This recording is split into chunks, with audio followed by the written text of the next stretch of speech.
Before the world knew the name Amazon, before rockets touched the edge of space, and before Jeff Bezos became one of the most powerful businessmen in history, there was a long, silent period of uncertainty, risk, and struggle. This is not the story of overnight success. This is the story of what happened before victory came. Jeff Bezos was not born into greatness. He was born into curiosity. From a very young age, Bezos showed an unusual obsession with understanding how things worked. He didn't just accept the world as it was presented to him. He questioned it. As a child, he spent countless hours taking apart household appliances, not to break them, but to learn their inner logic. That curiosity, often misunderstood by others, would later become the foundation of one of the most influential companies in human history. But curiosity alone does not create success. Jeff Bezos was born in 1964. His biological father left when Jeff was still an infant. His mother remarried a Cuban immigrant named Mike Bezos, who later adopted him. That man became Jeff's true father figure. The Bezos family was not wealthy. They moved often. Stability was not guaranteed. Many people see billionaires and assume privilege. They forget the emotional instability, the uncertainty, and the quiet pressure of growing up without guarantees. Jeff Bezos learned early that nothing is promised. This lesson would later shape how he approached business, risk, and failure. Education and the safe path. Jeff Bezos was exceptionally intelligent. He graduated from Princeton University, one of the most prestigious institutions in the world, with a degree in electrical engineering and computer science. After graduation, he followed what most would call the perfect path. He landed high-paying jobs on Wall Street. He worked at hedge funds. He was respected. He was comfortable. By every definition, Jeff Bezos had already made it. But comfort can be dangerous. Most people stop when life becomes easy. Bezos did the opposite. While working in finance, Jeff noticed something that most people ignored.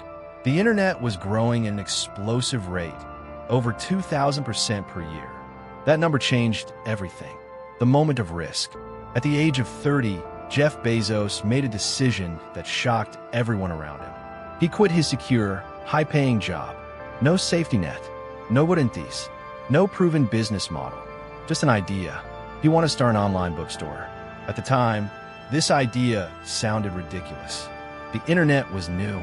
Online shopping was untrusted. People laughed at the concept. Investors were skeptical. Friends warned him not to do it. But Jeff Bezos didn't make decisions based on fear. He used what he later called a regret minimization framework. He asked himself one question: when I'm 80 years old, will I regret not trying? The answer was clear. He chose uncertainty over regret. Amazon, the years of pain. Amazon did not start in a skyscraper. It started in a garage. The early days were brutal. Jeff Bezos personally packed boxes. He slept on the office floor. He worked endlessly.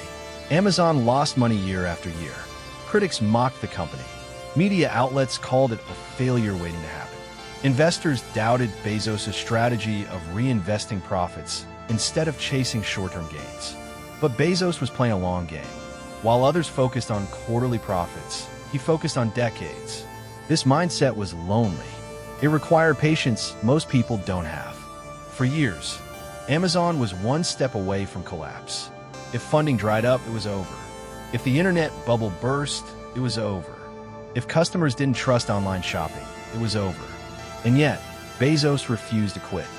Failure as a strategy. One of Jeff Bezos' most misunderstood philosophies is his relationship with failure.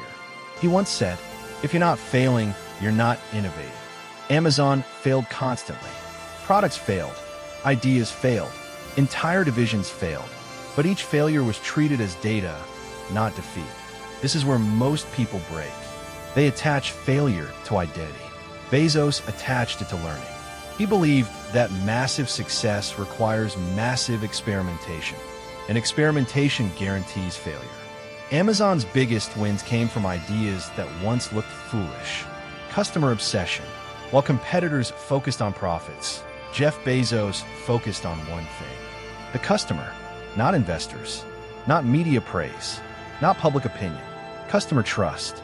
This obsession led to decisions that seemed irrational in the short term, but revolutionary in the long term. Faster shipping, lower prices, better service, even when it hurt profits. Bezos understood something rare. If you obsess over customers long enough, profits take care of themselves.